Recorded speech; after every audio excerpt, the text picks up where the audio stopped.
25, estamos estudiando el libro de Proverbios, capítulo 25, y vamos a leerlo de manera alternada, de manera congregacional. Leo el primer versículo, ustedes leen el que sigue y así nos unimos hasta el final. Proverbios, capítulo 25. Proverbios de Salomón. Proverbios, capítulo 25.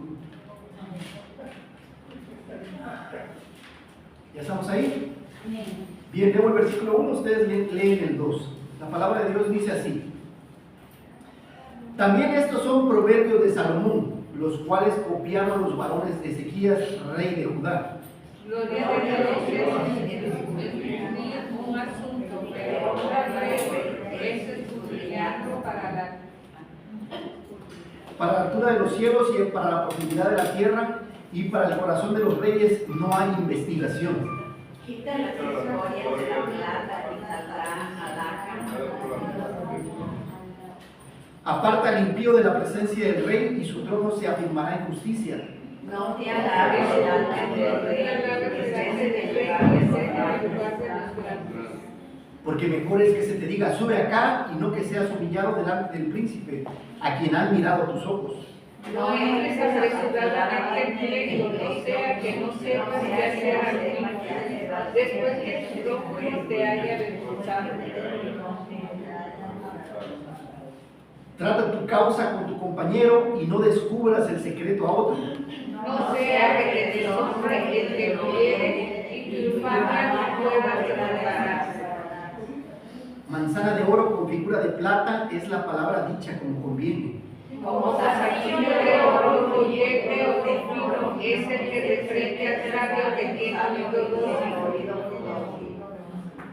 Como frío de nieve en tiempo de la siega, así es el mensajero fiel a los que lo envían. Pues al alma de su Señor da refrigerio. como nubes y vientos, así lluvias es el hombre que se lanza de falsa debilidad. Con larga paciencia se aplaca el príncipe, y la lengua blanda quebranta los huesos. Hallarte y el comer lo que te basta, no sea que te hastiado de ella la quites. Detén tu pie de la casa de tu vecino, no sea que hastiado de ti te aborrezca. Martillo y cuchillo y saeta aguda es el nombre de habla que hagan los traspasos con falso testimonio. Como diente roto y pie descoyuntado es la confianza en el prevaricador en tiempo de angustia. El que canta canciones al corazón afligido es como el que quita la ropa en tiempo de frío o el que sobre la boca echa vinagre. Si el que te aborrece tuviere hambre, dale de comer pan, y si tuviere sed, dale de beber agua. Porque áspero amontonarás sobre su cabeza y Jehová te lo pagará. El viento del norte ahuyenta la lluvia, y el rostro airado la lengua detractora. Mejor es estar en el mundo cerrado que como terres silosas y casas espaciosas. Como el agua fría al alma sedienta, así son las buenas nuevas de lejanas tierras. Como el fuerte lluvia en manantial corrompido, es lo que cae a la garganta del impío. Comer mucha miel no es bueno, ni el buscar la propia gloria es gloria. Todos juntos. Como ciudad errada sin muro, es el hombre cuyo espíritu no tiene rienda.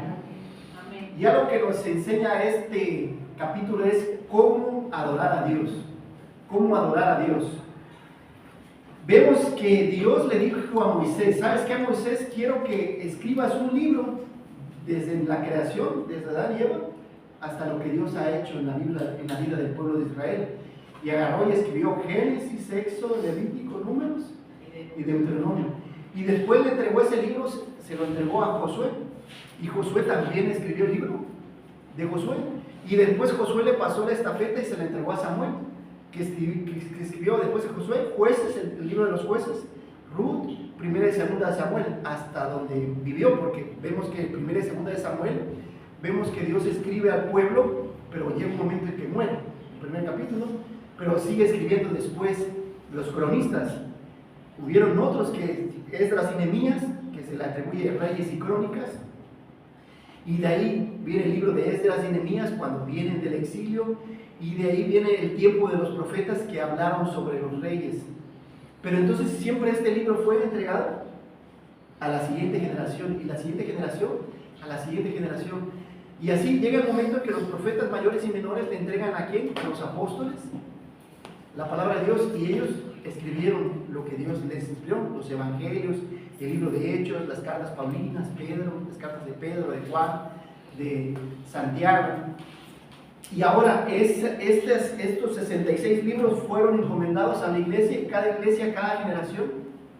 Esto me lo dieron mis pastores, y ahora nosotros, a nuestros hijos espirituales en la fe, ¿verdad? De nosotros, y hemos de entregar a los que nos han de suceder, y así es el cómo adorar a Dios, es a través, que se ha dado a través de los años, y ha sido a través de cuidar este hermoso libro. Ahora, ¿cuál es el problema el día de hoy? Que no leemos, no estudiamos, no memorizamos, no meditamos, no escudriñamos, no ponemos en práctica las enseñanzas de este libro, que es la verdad. La Biblia es la palabra de Dios y contiene instrucciones y sabiduría para vivir esta vida como seres humanos y como creyentes en Cristo. Si Dios no deseara que leyéramos su palabra, entonces, ¿por qué la habría escrito? O sea, si Él no quería que la leyéramos, ¿para qué la escribió? ¿Para qué la cuidó y la protegió? Y hubieron personas que dieron su vida por ese libro. Hubo el tiempo de la Inquisición, donde si te agarraban con un libro como ese en tu casa, te quemaban. Y solamente en la Iglesia Católica estaba permitido leerla, y la leían en latín, con tal de que no entendieses, para que te pudiesen manipular y hacer lo que ellos quisieran con su enseñanza, y cuidado que fueras a dudar de lo que ellos estaban enseñando. No leer la Biblia es pecado, y el que sabe hacer lo bueno y no lo hace, le es pecado. O sea, se le toma como un pecado. ¿Por qué? La razón es porque, hay muchas razones, pero es porque la palabra de Dios es viva y eficaz, y más cortante que toda espada de dos filos, y penetras a partir del alma y el espíritu. ¿Qué parte? ¿Parte de la carne? ¿Es como un cuchillo? No. Parte del alma y el espíritu, las coyunturas y los tuétanos, y discierne los pensamientos y los sentimientos. ¿Qué hay aquí en tu cabeza? ¿Qué te preocupa? ¿Qué te tiene ansioso? ¿Qué hay en tu corazón? ¿Qué te deprime? ¿Qué te entristece?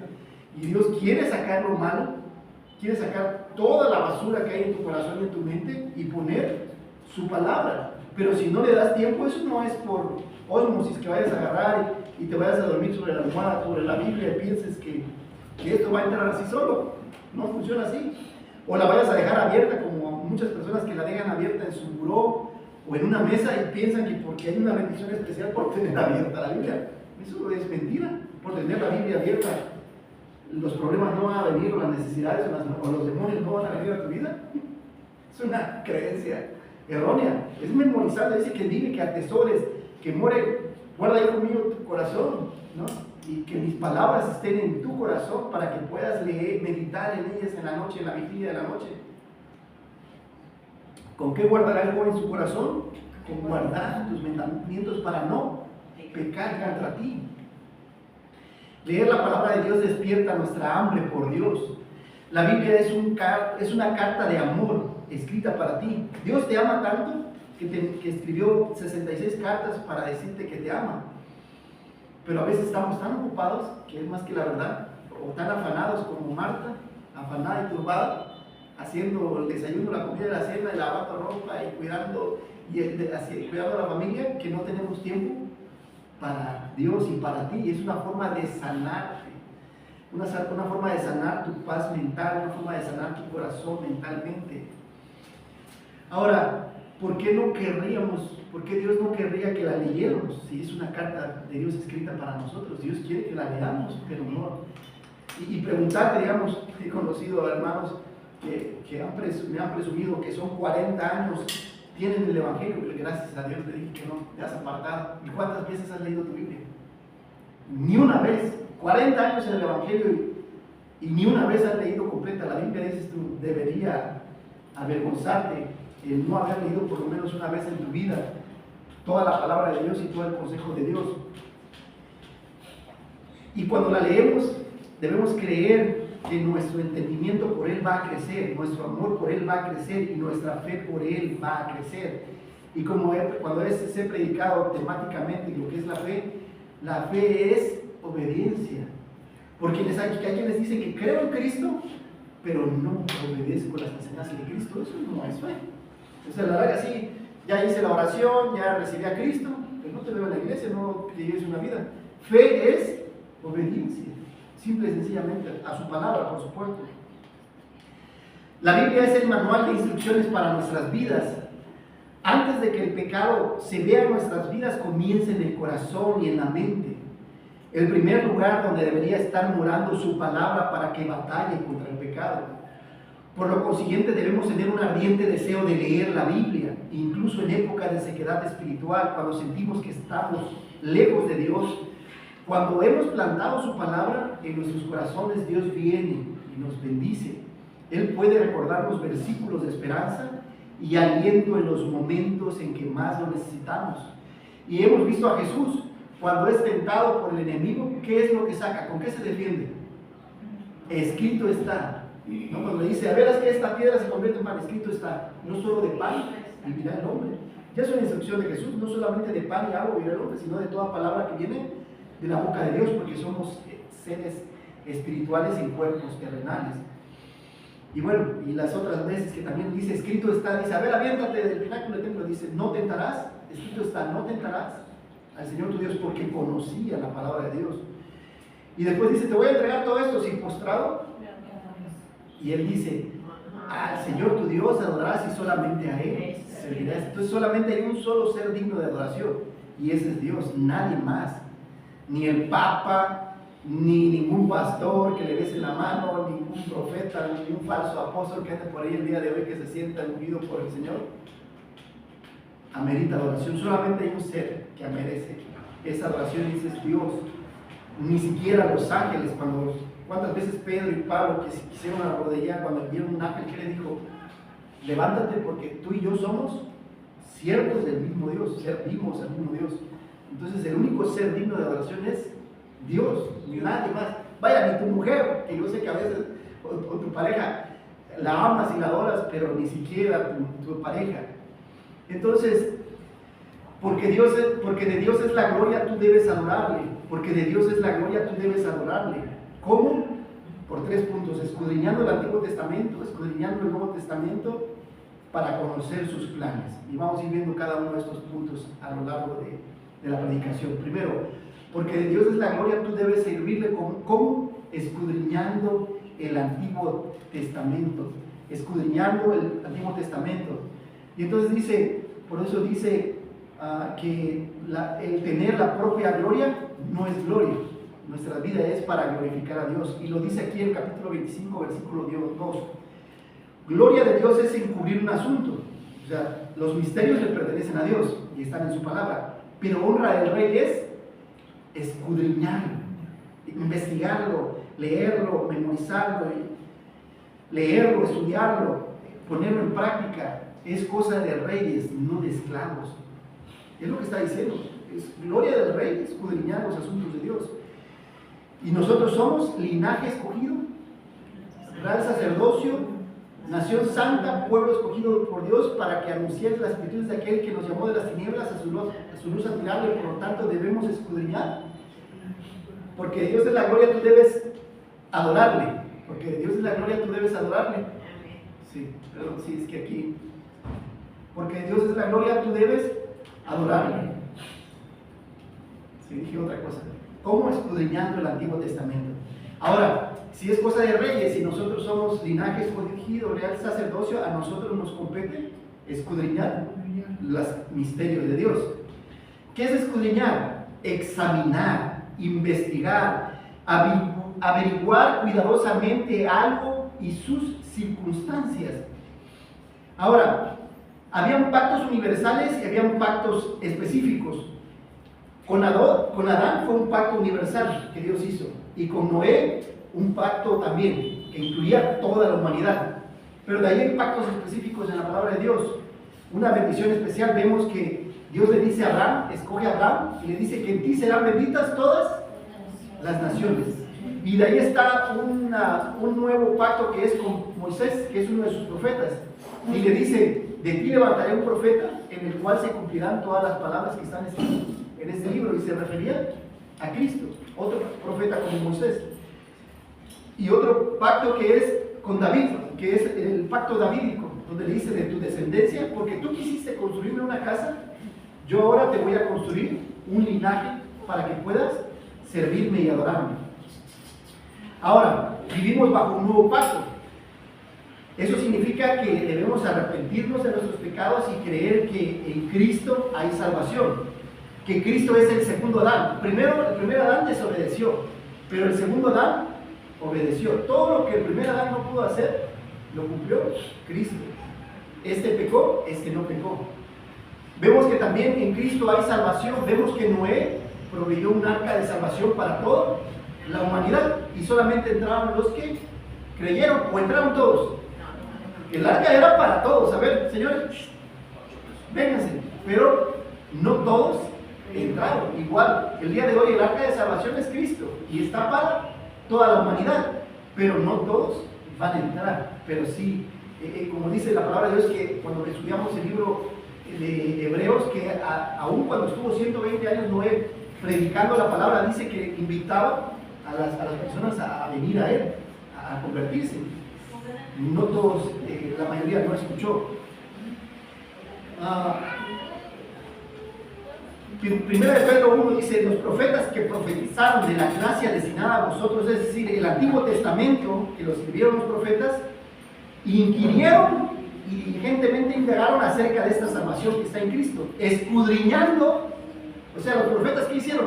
No solamente leían, escudriñaron qué persona y qué tiempo indicaba el Espíritu de Cristo que estaba en ellos, el cual anunciaba de antemano los sufrimientos de Cristo, que Cristo iba a sufrir por nuestros pecados y las glorias que vendrían después de ellos. Es decir, los apóstoles y después la iglesia. A esto se les reveló a los profetas que no para sí mismos guardaban estas cosas, sino para nosotros. Administraban las cosas que ahora son anunciadas por lo que os han predicado el Evangelio por el Espíritu Santo enviado del cielo, cosas en las cuales anhelan mirar los ángeles. Entonces, lo que cuidaron los profetas del Antiguo Testamento, ¿para quién lo cuidaron? Para que nosotros entendamos completamente lo que Dios estaba haciendo en su plan de salvación. Dios en el Antiguo Testamento escribe sobre el Mesías prometido desde Adán, que es la simiente, ¿se acuerdan? Que le dijo Adán y a Eva, en tus simientes serán benditas todas las naciones y arreglaré todo lo que tú echaste a perder. Pero la palabra simiente, a veces yo entendía que hablaba de las simientes, o sea, de la genealogía. Pero no, resulta que la palabra simiente se refiere a una persona. A eso se refiere, es singular, no es plural. ¿Y a quién se refiere cuando se refiere a una persona? En ti, le está diciendo, en Cristo, eso significa simiente. En Cristo arreglaré lo que ustedes echaron a perder por causa del pecado. A eso se refiere.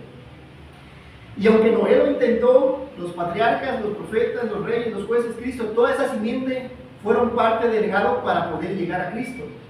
De Génesis a Apocalipsis nos habla acerca de la creación y de la nueva creación, del éxodo y al nuevo éxodo. Una de las cosas que me encanta es que Dios estuvo con la humanidad desde que Adán fue expulsado del Edén. Dios ha estado con la humanidad. Desde que Dios expulsó a Adán, estuvo en el desierto con los patriarcas, en la esclavitud en Egipto, en el desierto por 40 años, en el exilio en Babilonia durante 70 años, en la esclavitud romana, con los griegos, con los babilonios, con los medos, con los persas. Dios siempre ha estado con su pueblo. Dios siempre ha estado con su pueblo, en las buenas y en las malas. Y lo bonito es que Dios siempre ha amado a la humanidad y le ha dado esa oportunidad de salvación. Y si tú tienes alguna duda el día de hoy, si Dios está contigo, ¿tú crees que Dios está contigo? Dios ha estado con la humanidad desde Adán y hasta el día de hoy, hasta el último momento. Entonces nunca te sientas solo, nunca te sientas deprimido, nunca te sientas ansioso, porque Dios está contigo. Y si Dios está conmigo, ¿quién contra mí? Entonces puedo confiar a Él toda mi vida.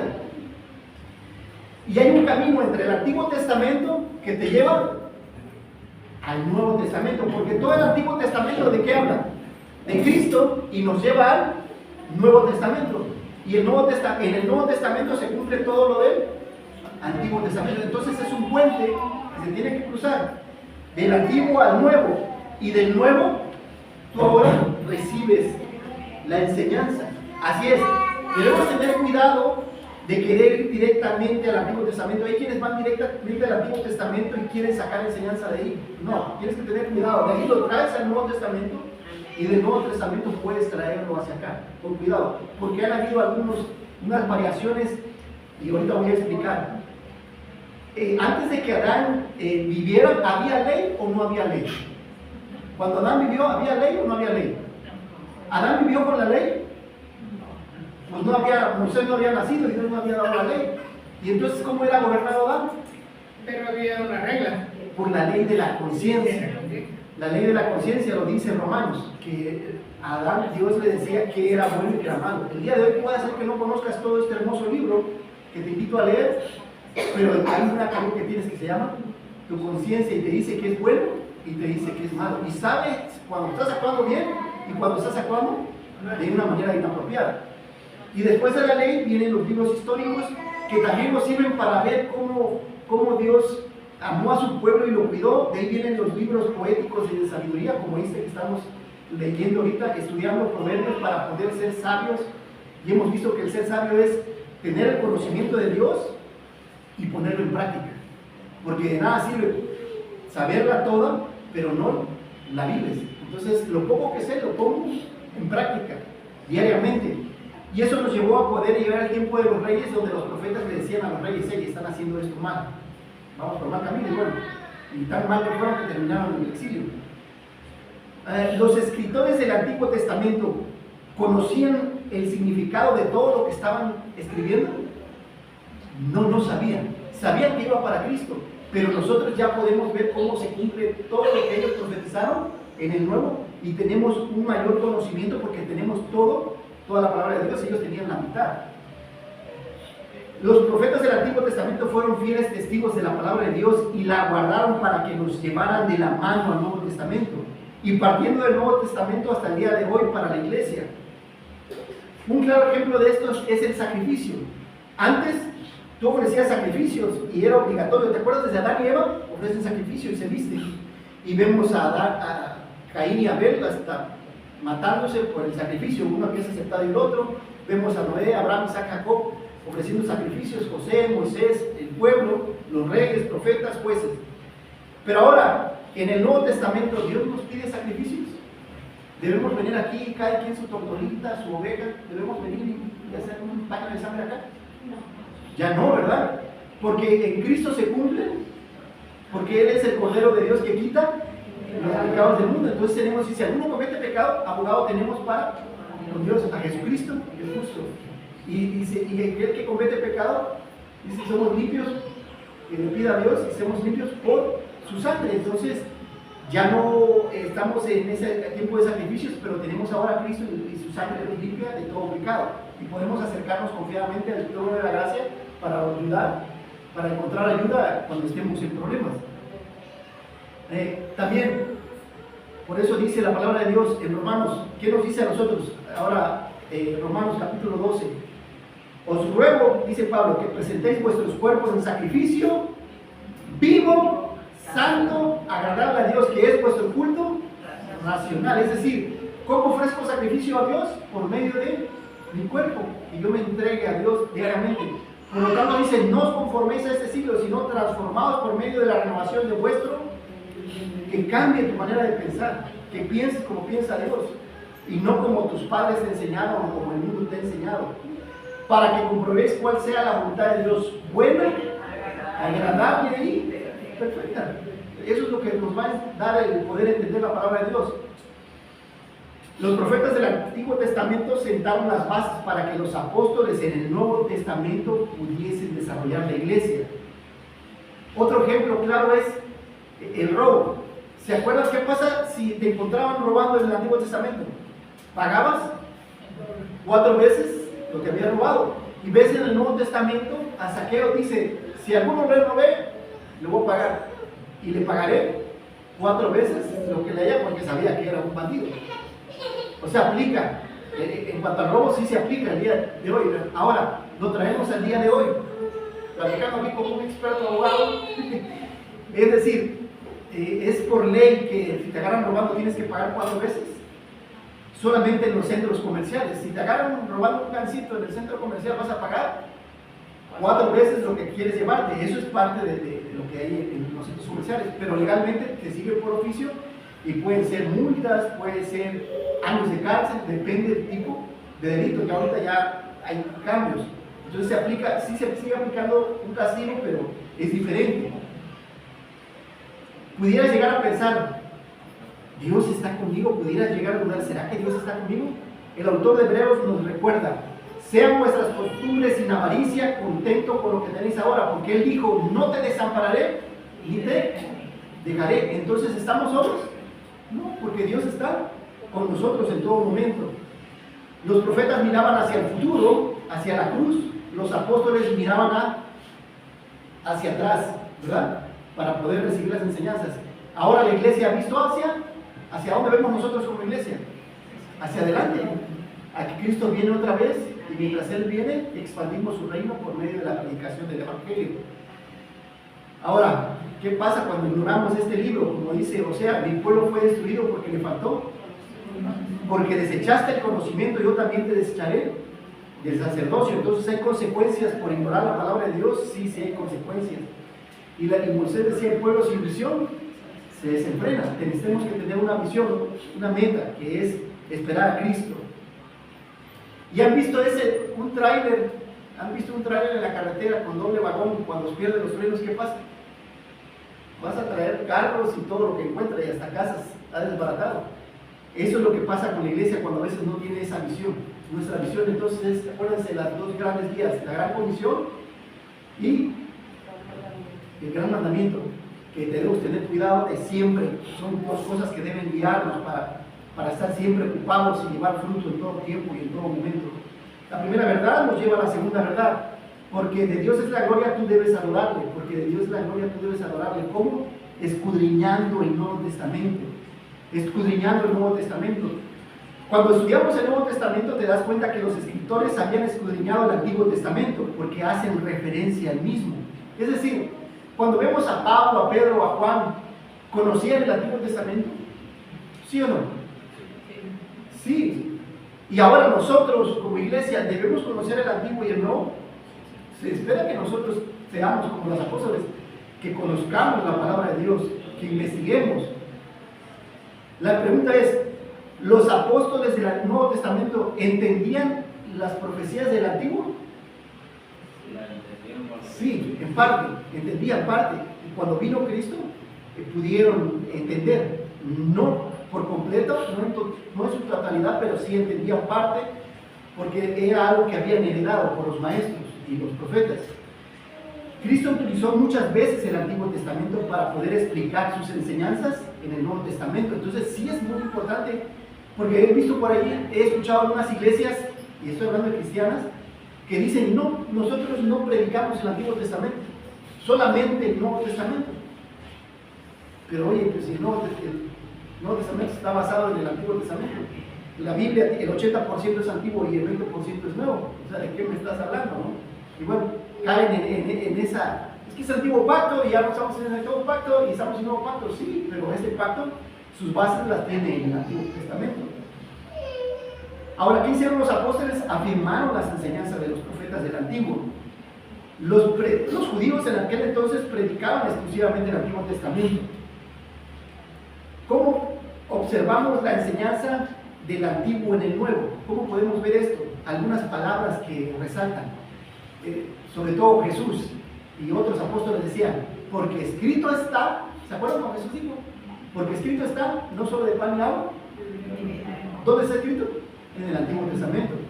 Y también dice Jesús, ante mí se doblará Isaías, haciendo alusión al profeta Isaías.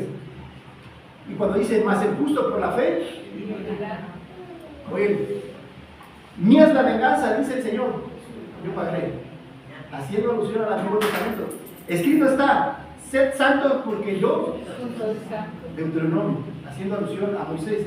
Entonces Jesús, ¿de dónde sacaba su enseñanza? Entonces, ¿por qué nosotros a veces agarramos, hemos estudiado el libro de Génesis, de Éxodo, ahorita Proverbios, y hemos de darle la misma importancia al antiguo como al nuevo? Simple y sencillamente que en el nuevo hay más doctrina y tal vez dedicaremos más tiempo al nuevo porque explica un poco más. ¿Y se acuerdan que escrito está? Y halló Jesús un asnillo y montó sobre él, como está escrito. Entonces muchas cosas que se profetizaron en el antiguo se ven en el nuevo, como dijo el profeta. También esa es otra palabra, como dijo el profeta. No penséis que he venido para abrogar la ley o los profetas, he venido para abrogar, sino para cumplir, como lo dijo un profeta. El conocimiento se basaba en el antiguo. Y entonces cuando se trata de estudiar la Biblia, ¿tú puedes tomar cualquier libro de la Biblia? ¿Sí o no? Sí, cuando se trata de estudiar para ti, para bendición de tu vida, puedes tomar cualquier libro, porque toda la escritura es inspirada por Dios y apta para enseñar, corregir, redarguir y instruir en justicia, a fin de que el hombre de Dios sea enteramente preparado para todo. Entonces cualquiera, tú puedes agarrar cualquier libro, cualquier capítulo, nada más tener cuidado de no saltar como chapulín. Es el cuidado que tienes que tener, porque entonces puede hacer que por ahí digas tú, Judas fue y se ahorcó. Y cuando le dice a Dios, cuando le dice Jesús, le dice a uno de los fariseos que le estaba preguntando sobre quién es mi prójimo, y él da la parábola del buen samaritano, dice, al final dice, ve y haz tú lo mismo, no vayas a hacer que agarres un versículo y vayas a agarrar lo otro y te vayas a ir a colgar a un... Claro, nada más tener cuidado de interpretar lo que estás leyendo, no es saltar, no es correcto eso, porque entonces pudieras tener una falsa enseñanza. No hacemos una doctrina por un versículo, consideramos qué es lo que enseña Dios sobre toda la palabra de Dios de Génesis y Apocalipsis, sobre el tema en particular, más si se trata de doctrina. Como los profetas dijeron, como está escrito en el profeta Isaías, he aquí yo envío mi mensajero delante de tu faz, el cual preparará tu camino.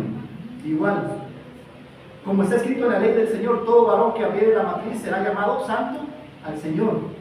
Es algo que decían los profetas. Yo soy la voz que uno que clama en el desierto, enderezad el camino del Señor, como dijo el profeta Isaías. Como también el profeta Oseas dice, llamaré al pueblo mío al que no era mi pueblo, y a la amada que no era amada. Y está hablando de los gentiles, que sería llamado de un pueblo que no era su pueblo. Antes bien, como está escrito en el libro de Isaías, cosas que ojo no vio, ni oído yo, ni ha subido en el corazón del hombre, son las que Dios ha preparado para todo aquel que le ama. Y eso está en Corintios también, en el Antiguo, y está en el Nuevo. Y muchas otras citas del Antiguo que hacen referencia al Nuevo nos revelan la importancia de toda, tanto el Antiguo como el Nuevo. Todo esto nos declara que el Antiguo Testamento es el fundamento, la base del razonamiento de los apóstoles. Ahora están los apóstoles en el Nuevo razonando lo que los profetas del Antiguo les heredaron. Y ahora la iglesia debe estar razonando los profetas y los apóstoles. No solamente una parte de la Escritura, toda la Escritura. Vemos que cuando Jesús nace, los reyes magos llegan de Oriente. Se creía que eran de Babilonia y que habían escudriñado y que venían a ver qué era ese suceso, porque la palabra de Dios se cumple. Dice que ninguna palabra faltará hasta que se cumpla toda la palabra de Dios. Todo lo que Dios ha profetizado se cumplirá. Pablo comprendió que el autor de Génesis entendía el significado evangelístico: en ti serán benditas todas, porque él predica sobre eso, sobre Cristo, pero sabe que hace alusión a Abraham, que de la familia de Abraham. Y después se hace más corto, entre Isaac y Ismael, ¿quién hereda la bendición? Isaac, no Ismael. Y de Isaac viene a Jacob y a Esaú. ¿Quién hereda la bendición? ¿Jacob o Esaú? Y de ahí Jacob tiene 12 hijos y una hija, Dina. ¿De quién sale la salvación? ¿De cuál de las 12 tribus? De Judá, del cuarto hijo. Y así cada vez se va delimitando más, y podemos viendo que el papá el papá de David, y de ahí David tenía 7 hermanos, él era el octavo, y de entre los 8 viene, de David cada vez podemos trazar de dónde viene la simiente, que es Cristo, la genealogía, la familia de donde ha de nacer la salvación para todo el mundo. ¿Se acuerdan de Jonás? Que dice que estuvo 3 días en el vientre del pez, que hace alusión al tiempo que Jesucristo estuvo muerto. Y entonces mucho del Antiguo se Entonces es importante conocer el Antiguo para que no menospreciemos nunca el Antiguo, porque he escuchado hermanos que, no, el Antiguo no, espérate, si no está basado en el Antiguo, tienes que conocer tanto el Antiguo como el Nuevo. Y también conocer el Nuevo para ver lo que las profecías que están por cumplirse, la palabra de Dios que está todavía por venir. Por eso en Hebreos 1 dice, Dios, habiendo hablado muchas veces y de muchas maneras en otro tiempo a los padres por los profetas, en estos postreros días nos ha hablado por medio de ¿quién? Por medio de Cristo. ¿Cómo nos habla a partir de ahora? Por medio de Cristo, porque toda la palabra habla de Cristo. Todos los libros apuntan a Cristo, a quien constituyó heredero de todo y por quien así mismo hizo el universo, el cual siendo el resplandor de su gloria y la imagen viva de su sustancia, o sea, Cristo es Dios, a eso se refiere, y quien sustenta todas las cosas con la palabra de su poder, habiendo efectuado la purificación de nuestros pecados por medio de sí mismo. ¿Cómo limpió nuestros pecados Cristo? En la cruz con su sangre. Es lo que nos está diciendo el libro de Hebreos. ¿Qué nos enseña esto? Que los escritores, los apóstoles continuaron la obra de los profetas del Antiguo Testamento. Y ahora, ¿cuál es el trabajo de la iglesia? Continuar. Los profetas dieron su vida por la obra de Cristo, los apóstoles dieron su vida. Ahora depende de la iglesia, es nuestro trabajo ahora continuar, seguir escudriñando este libro. Mirad que nadie nos engañe con falsas fábulas, historias y cuentitos que sacan de un versículo. ¿Cuál es nuestra obligación como iglesia? Continuar con la obra de Cristo. Es por eso que Pedro dice en Efesios 2:20, creciendo sobre el fundamento de los apóstoles y profetas.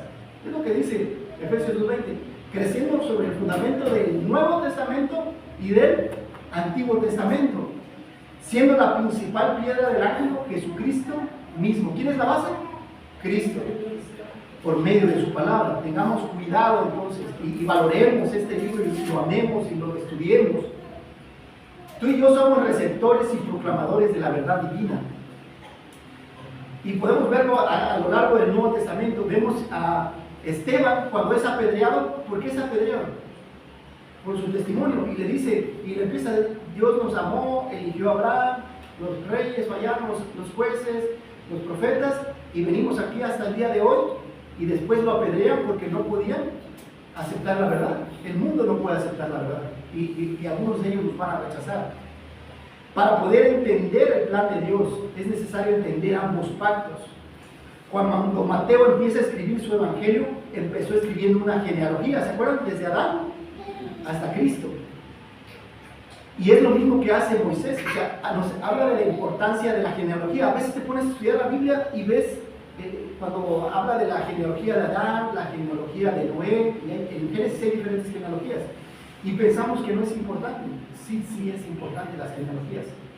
En el tiempo de los judíos era importante porque era una línea, un linaje de familia, pero nosotros venimos de Cristo, y Cristo es nuestro Salvador y es quien nos da acceso a todas las bendiciones espirituales en este mundo y en el venidero.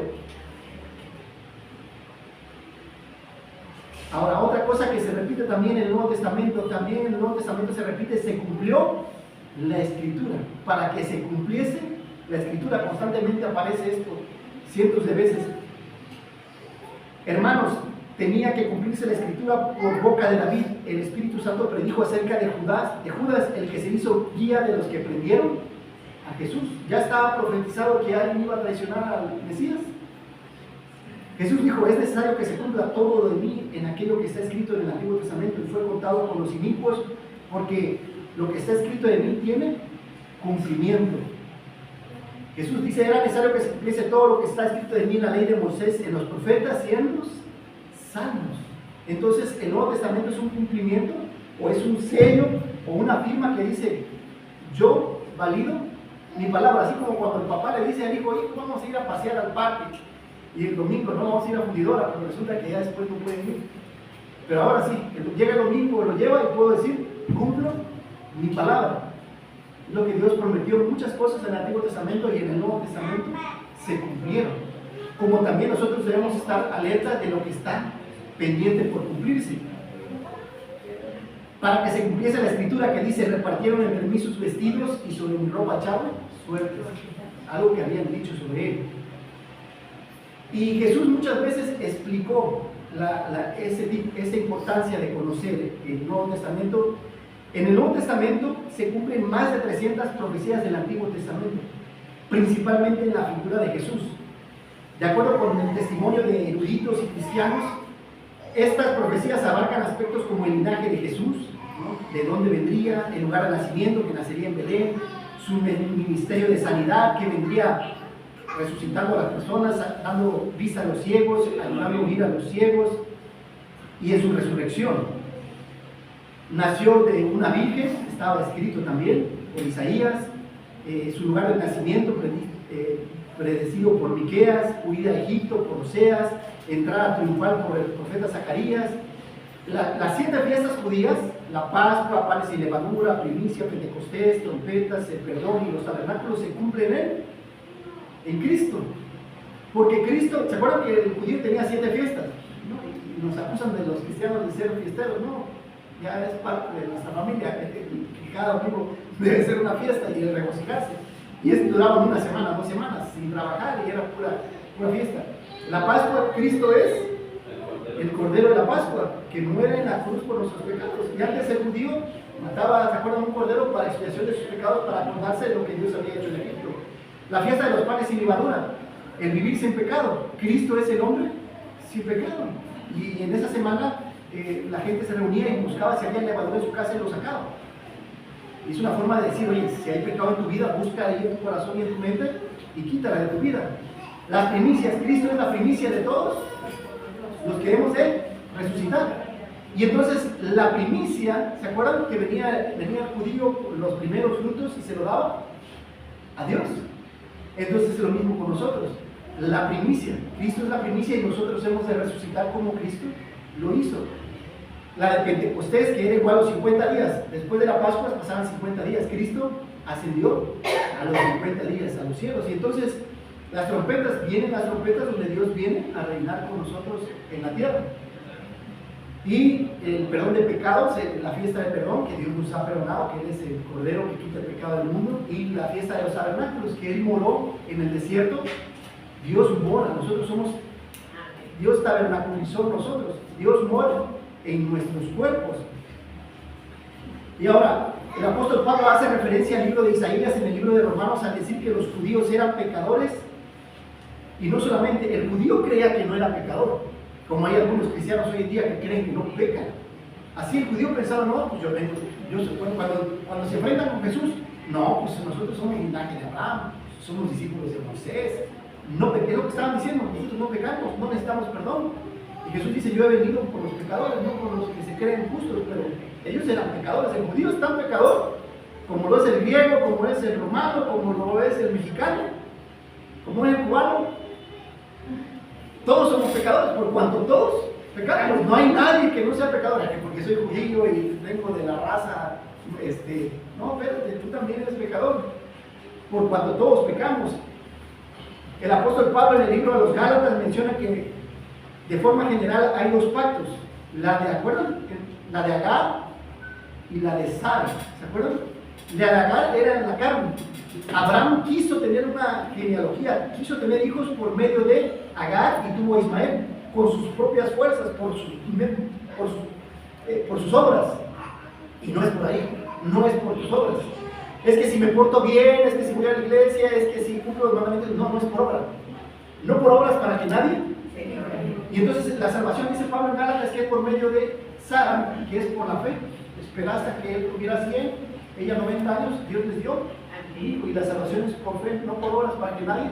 Es por la fe en Cristo, no es por las obras, no es porque me porte bien o cumpla los mandamientos. Porque Dios es bueno y misericordioso y mandó a su Hijo a morir en la cruz. Y yo creo que así es, que es el único camino, la verdad y la vida. Si en el Antiguo Testamento los apóstoles no pudieran llegar a las conclusiones que llegaron a tener una base escrita, el Antiguo Testamento actúa como una preparación para el Nuevo, estableciendo un contexto fundamental y un plan que se culmina y se aclara la figura de Jesús y el nuevo pacto. Ahora, ¿qué sería lo ideal para que tú empieces a leer? Lo ideal sería que empezaras en el Antiguo, para que puedas entender el Nuevo. Eso sería lo ideal, pero a veces el Nuevo Testamento como es como que un poquito más digerible, como que es un poquito más suave, y el Antiguo está lleno de muchas cosas que a veces no entendemos. Pero bueno, ya cuando nos pongamos un poquito más serios, sería bueno empezar el Antiguo y terminar de Génesis a Apocalipsis. En Cristo se cumple el pacto davídico. Le dijo: en ti pondré una persona que reinará por los siglos de los siglos. Y Cristo es ese rey que hoy reina desde los cielos. También se cumple el pacto con Abraham: en ti serán benditas todas. En Cristo se cumplen esos pactos. Cristo se identifica con la piedra que guiaba al pueblo de Israel en el desierto. ¿Se acuerdan cómo es que tomó agua a Israel durante 40 años? Cristo es esa roca. ¿Y cómo es que hoy nosotros a veces nos sentimos con sed? Pues Cristo es que nos da agua espiritual para poder soportar los enfrentamientos de esta vida. Porque hay problemas en el trabajo, tenemos problemas en el hogar, tenemos problemas en la iglesia, hay problemas sociales, de salud, económicos. Entonces Cristo es quien sacia nuestra sed de poder vivir una vida agradable a los ojos de Dios. La iglesia es el nuevo Edén en la tierra. La iglesia es el nuevo Edén en la tierra, el lugar donde tenemos comunión con Dios y con los hermanos, como Dios quería desde un principio. Dios quería tener comunión con el hombre, con Adán y Eva, pero pecaron, y Dios es santo. No puede vivir pecado y santidad. Pero tú y yo somos pecadores, pero en Cristo somos santificados por medio de su sangre. Y entonces ya cuando viene Él a nosotros y muere en nosotros, no es que seamos perfectos o no pecadores, es porque Dios nos ha santificado por medio de su Hijo, y podemos tener esa entrada y acceso al tabernáculo. Vemos también en el libro de Hechos, capítulo 15, que se tiene el concilio, donde estaban los judíos y la iglesia. ¿Qué vamos a hacer? Vamos a hacer que los que están en la iglesia se judaicen, es decir, que los hombres se circunciden, que ofrezcan sacrificios y que lleven todos los rituales que ellos dicen. No es necesario, porque en Cristo tenemos un nuevo pacto, ¿verdad? Aunque el antiguo pacto fue nuestro maestro y nos llevó de la mano a Dios, y ahora nos ha entregado a Dios, y es Cristo mismo quien nos lleva de la mano para poder aprender de Él. Es lo que está diciendo el primer concilio que se tuvo allá en Oriente. En sus cartas el apóstol Pablo asegura que la iglesia es el nuevo agente del reino de Dios. Todo ilustra cómo el Antiguo Testamento enriquece al Nuevo Testamento para conocer el plan de Dios. Y entonces la Biblia puedes estudiar de forma bíblica, de Génesis a Apocalipsis, o la puedes estudiar de forma temática: Dios, Cristo, el Espíritu Santo, la iglesia, ángeles y demonios, el pecado, la salvación, las últimas cosas. También puedes estudiarla temáticamente. El autor de Hebreos nos dice que Cristo es mejor que Adán. ¿Sí o no? Cristo, es lo que dice Hebreos. Cristo es mejor que Adán. Cristo es mejor que los patriarcas, que Abraham, que Isaac, que Jacob, que José, mejor que el pacto que hizo con Moisés, mejor que el tabernáculo, mejor que el sacerdocio de Melquisedec y que el sacerdocio de Aarón, porque Él es el sacerdote que hoy está en los cielos para interceder por nuestros pecados. Cristo es un mejor rey que el rey David o que Salomón, un mejor profeta que los profetas que tuvimos, Isaías y Jeremías. Cristo es mejor en todo y por todo. Cristo es mejor.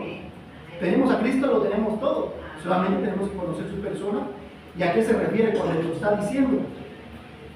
Y vemos en el Salmo 23 que dice: Jehová es mi nada, en lugares de delicados pastos. Este capítulo, una ocasión, un actor muy famoso de Hollywood que tenía una fiesta y por ahí andaba un pastor colado, le dijeron: a ver, díganme, presumía de su gran mente y decía que había memorizado muchos tipos de libros y podía recitar lo que uno quisiera. Y andaba por ahí el anciano, que era el pastor, y le dice: a ver, recita el Salmo 23. Y bueno, aquel así como nada espiritual agarra y en medio del auditorio agarra y recita el Salmo 23. Y con una gran pasión y elocuencia, y todos aparte. Y el otro en malicia y en venganza le dice: a ver, Señor, pasa usted al frente y diga el Salmo 23. Y dice aquel, por amor a Cristo, dice: bueno, no me queda otra, por andar de salido esta vez. Pasa al frente, pero cuando lo dijo, dice: Jehová es mi pastor. Y con lágrimas en los ojos y recitando como alguien que vivía la palabra de Dios. Y podía decir que Él es mi pastor. Y al final toda la gente estaba llorando y lamentándose de alguna manera, dice, y ya después se levanta el actor y dice, yo lo sé de memoria, dice, pero él conoce al pastor. Él conoce al pastor. Aquí la cosa es, ¿por qué hago esta ilustración? Porque tú puedes ser como el actor, puedes conocer la palabra de Dios, pero no conoces a Dios.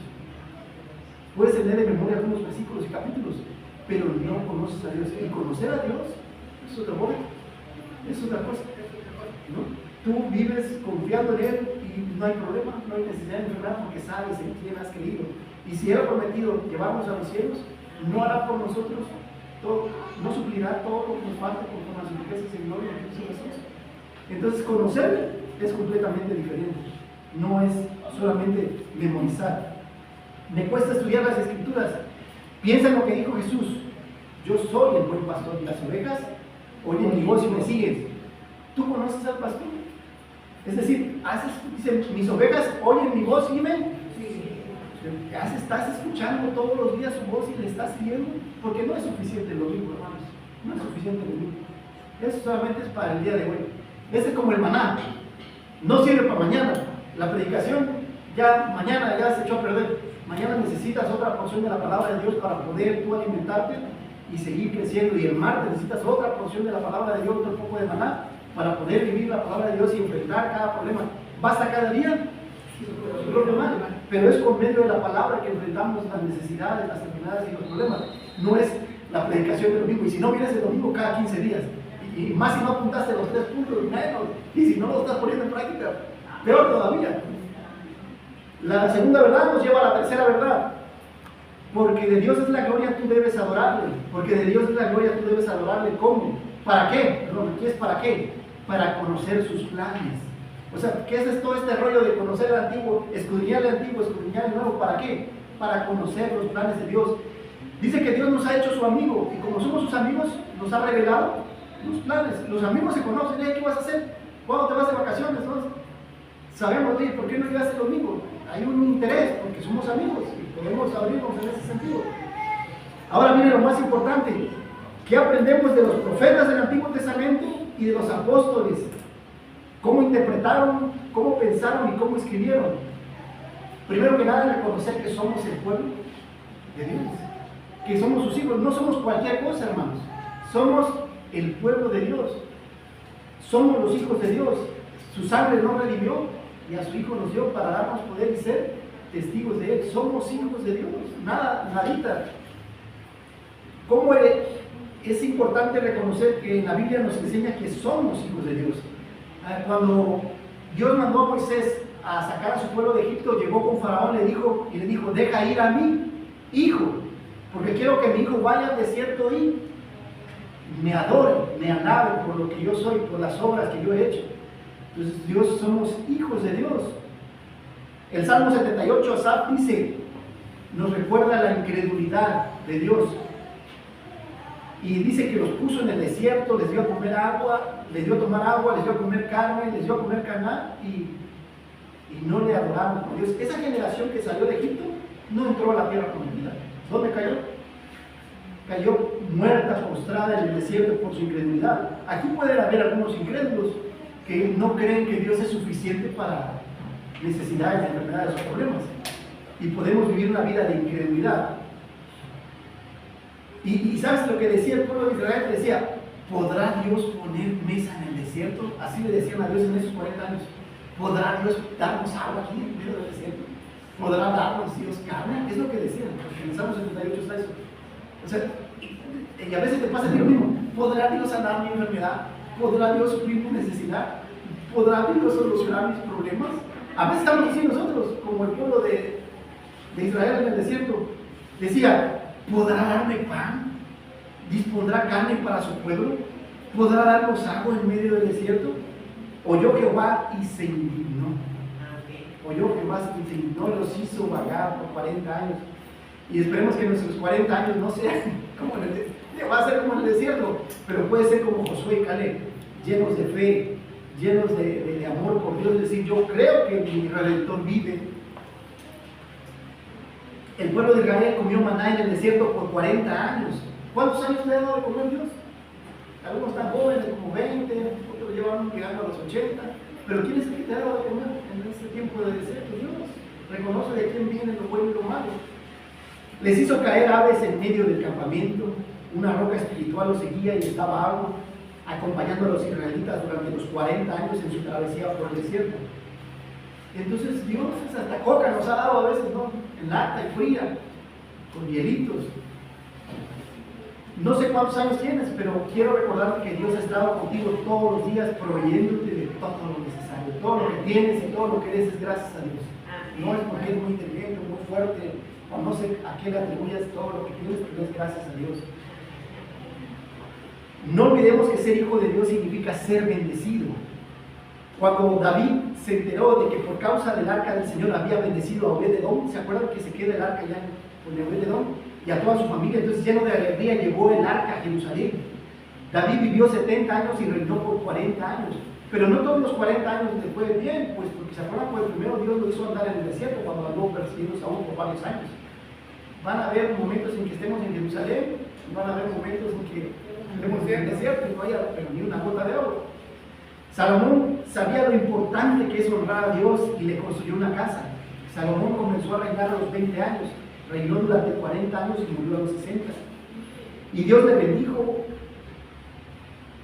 todo lo que tenía. Digo, ya al final fue tras el pecado de sus mujeres, bueno, pero la mayoría del tiempo de su vida fue bendecido. ¿Por qué? Porque conocía el valor que tiene este libro. Y Salomón lo conocía de memoria. Digo que después no obedeció, es otra cosa. David y Salomón enfermaron y murieron igual que nosotros. Tú y yo vamos a enfermar. Vemos la vida de David y Salomón que al final enferman y bueno, tú y yo vamos a enfermarnos y a morir, ¿eh? Daniel es otro ejemplo de la presencia de Dios en nuestras vidas y como un hijo de Dios debe enfrentar las circunstancias de la vida. ¿Se acuerdan que cuando llega Daniel a Babilonia lo quieren hacer comer comida que él no debía comer porque era judío y honraba a Dios, el pueblo? Y no solamente eso, la bebida, la comida y las orgías que tenían en Babilonia no era solamente el alimento, no solamente se refiere a eso, sino a la perdición que había en Babilonia. ¿Y él qué es lo primero que hace? Ora. ¿Cómo solucionamos nuestros problemas? Orando. Pero el problema está que tenemos un problema y lo último que hacemos es, primero vamos a ver si nos alcanza, que es la billetera. Generalmente el 80% de tus problemas van a ser económicos. Vamos primero a la bolsa y ves si te alcanza o no te alcanza. ¿Qué es lo que hace Daniel después? Cuando tiene un sueño, Nabucodonosor, y no quiere revelarlo porque ya sé que ustedes son mentirosos, le dice a sus magos, a sus sabios, y entonces Dios le revela el sueño a Daniel y puede explicarle a Nabucodonosor el sueño. ¿Pero cómo lo hizo? Orando solucionó sus problemas. Y tenemos la oración y no echamos mano muchas veces de la oración. De ahí, cuando es lanzado al foso de los leones, ¿qué hace Daniel? Se pone a llorar. Oh Señor, ¿cuántas veces te he servido? Mira, me trajiste aquí. O se pone a quejar. Y si así fuera, dice, ¿cuál es el problema? Soy botana de los leones, pero me voy con Dios. Mi alma y mi espíritu, ¿cuál es el problema? Pero ¿cómo solucionaba Daniel su vida? Orando. Y es lo último que... Viene el miércoles de oración y tristemente, ¿cómo está el miércoles? Está vacío, es tiempo de orar. Pero la oración no, esas cosas son secundarias. Nos dice qué pensamos de la oración. Y se acuerdan también a Sadrach y Mesach y Abednego cuando los hacen adorar a un ídolo. Y dice, ¿sabes qué? Ahora que toquen toda la música que hay, se van a adorar.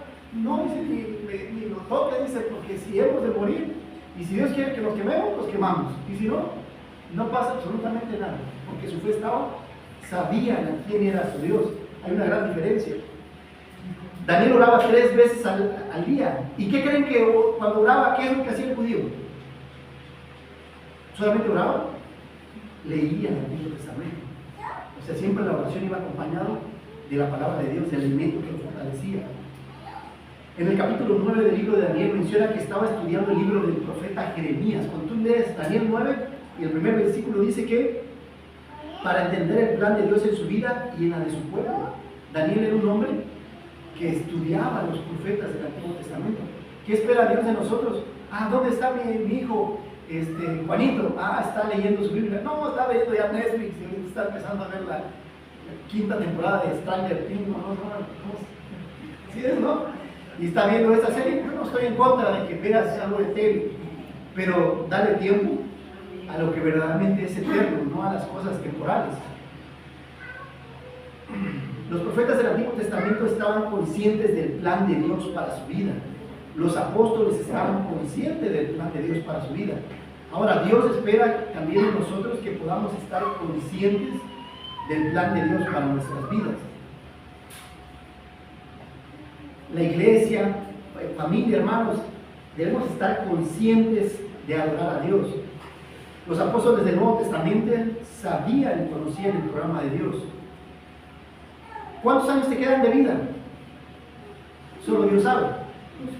Pero los años que te queden por vivir, dedícalos para servir y adorar a Dios. Jamás vas a encontrar dirección en tu vida fuera de este libro. Es decir, no lo vas a encontrar en los Vedas, en el libro de los Vedas de los hindúes, ni en el libro de Siddhartha de los Budas, ni en el Corán de los musulmanes. ¿Dónde vas a encontrar la dirección para tu vida?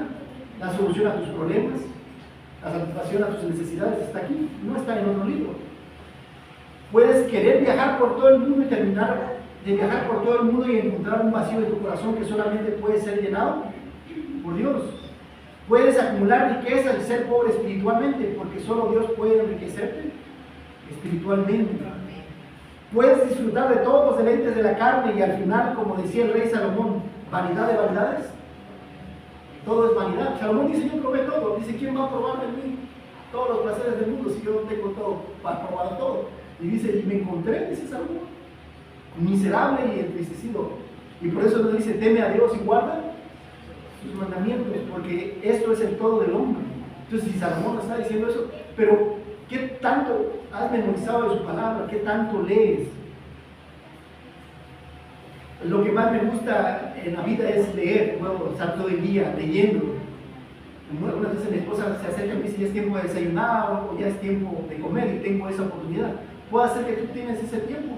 Sería bueno que dejaras algunos otros hábitos y leyeras. Leyendo es como encuentro la voluntad de Dios para mi vida. Leyendo es como Dios me habla. Leyendo es como Dios ha hablado a través de los siglos. Leyendo es como Dios te bendice. Juan dice, bienaventurado el que lee, los que oyen las palabras de esta profecía y las guardan. Eso dice Juan, Apocalipsis 1:3.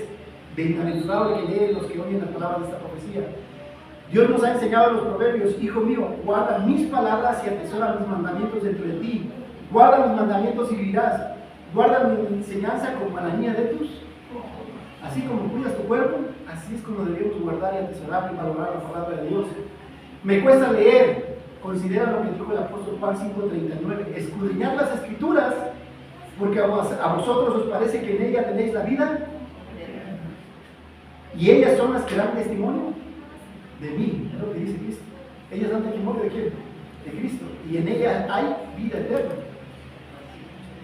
La lectura es el instrumento esencial para la mayor parte de los aprendizajes que ofrece la iglesia y la vida. La lectura es la entrada a la cultura escrita, y sobre la cultura escrita se ha levantado nuestro mundo. Leyendo podemos aprender cualquier disciplina y abrirnos múltiples oportunidades de desarrollo, lo mismo personal que social.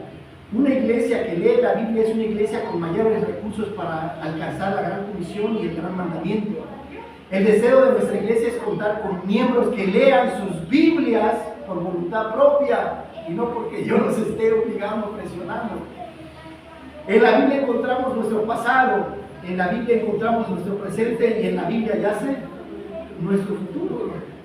Por lo consiguiente es necesario que la lectura forma parte de nuestras vidas y que a través de ellas desarrollemos un pensamiento para resolver nuestros problemas, una actitud para enfrentar las circunstancias de la vida y la capacidad de hablar y actuar bíblicamente en el hogar, en el trabajo, en la escuela, en la iglesia, en la sociedad.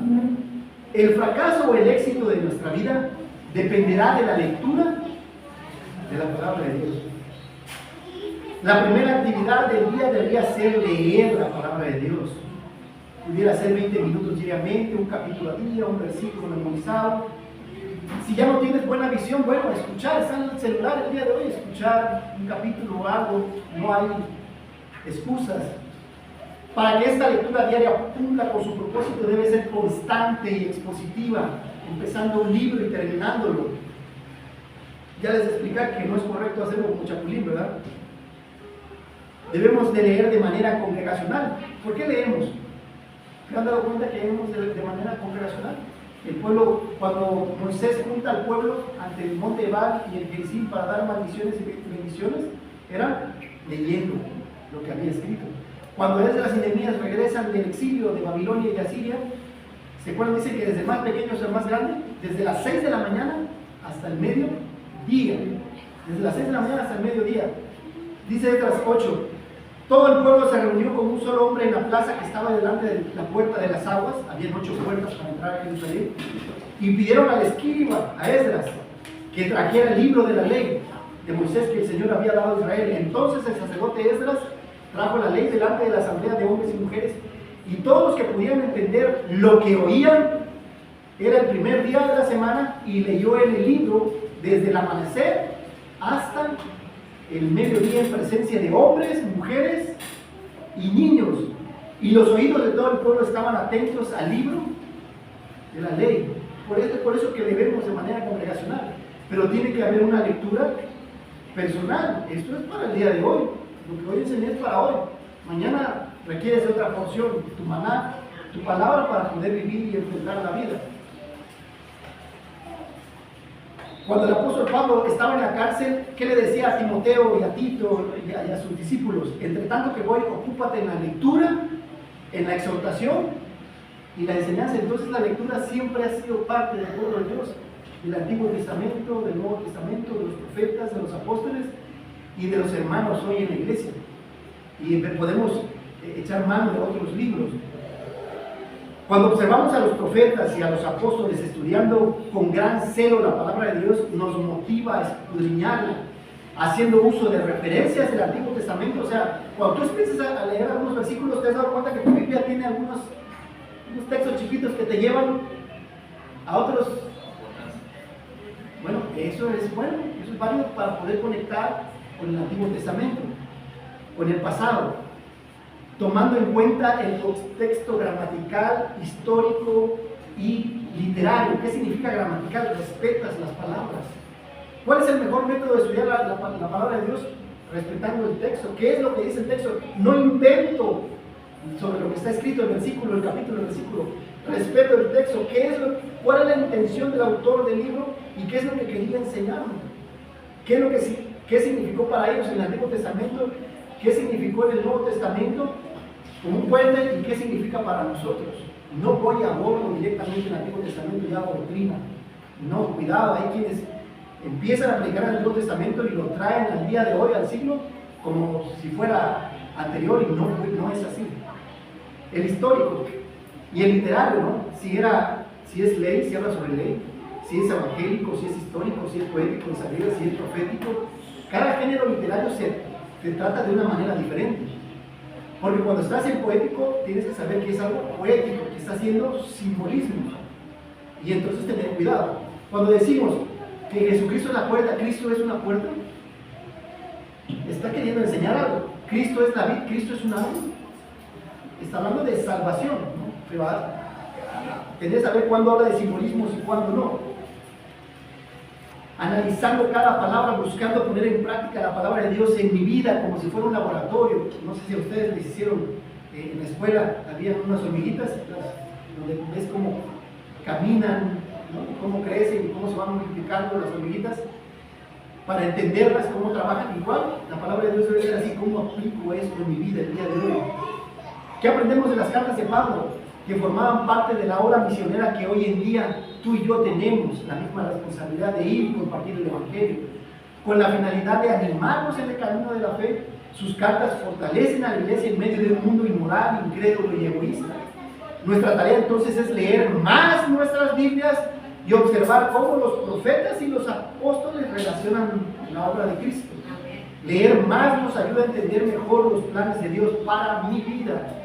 Podemos leer como un libro cumple con la voluntad de Dios. Cada libro cumple con la voluntad de Dios. Como un autor, el que escribió el libro, cumple con la obra redentora de Cristo. Como cada historia forma parte del programa de Dios. Conocer la palabra de Dios da forma a nuestras vidas. Cada versículo, cada capítulo, cada libro desarrollan los propósitos de Dios para mi vida.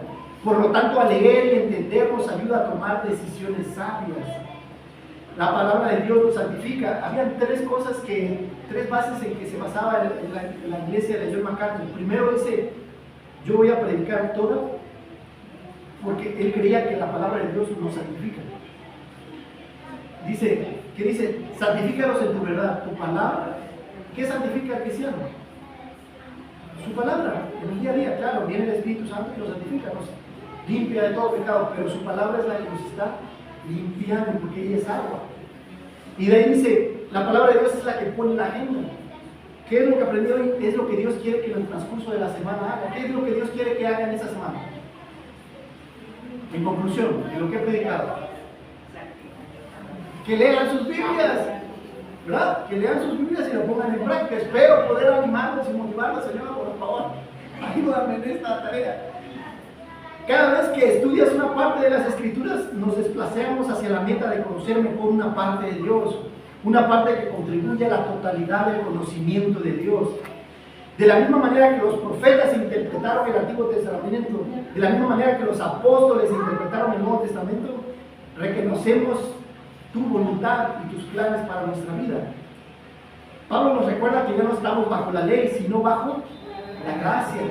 Es decir, estamos sujetos a una dieta kosher como la de los judíos.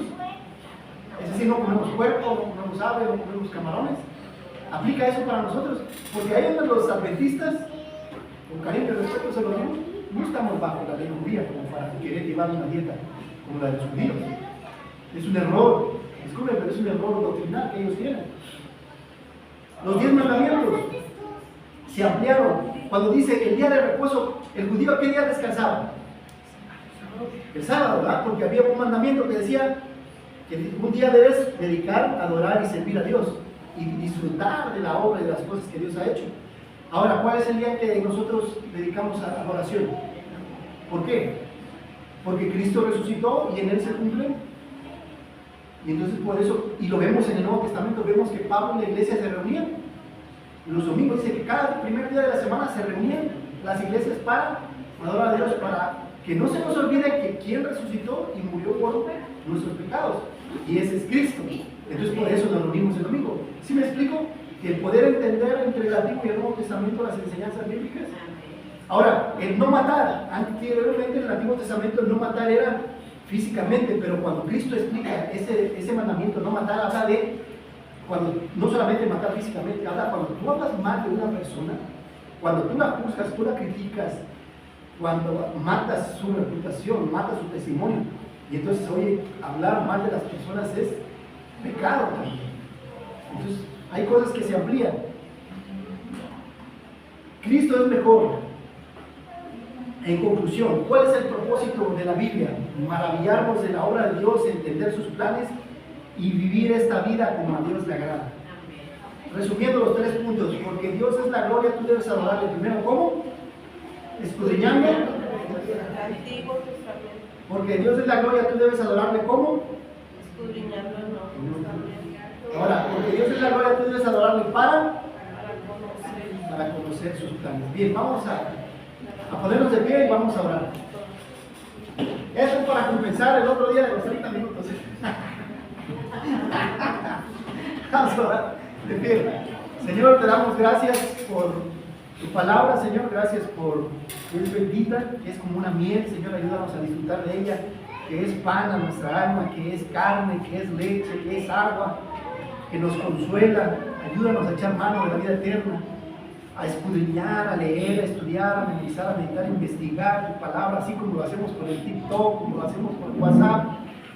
Que sean horas que podamos pasar tiempo en tu palabra, en el Antiguo y en el Nuevo Testamento, y podamos entender tu palabra para no predicar ni vivir en doctrinas de error, Señor, como algunas denominaciones por el error y la falta de amor y pasión por tu palabra viven hoy en día. Danos esa sabiduría, danos esa inteligencia, entendimiento, conocimiento para poder vivir apegados a tu palabra, porque tu palabra es verdad, Señor.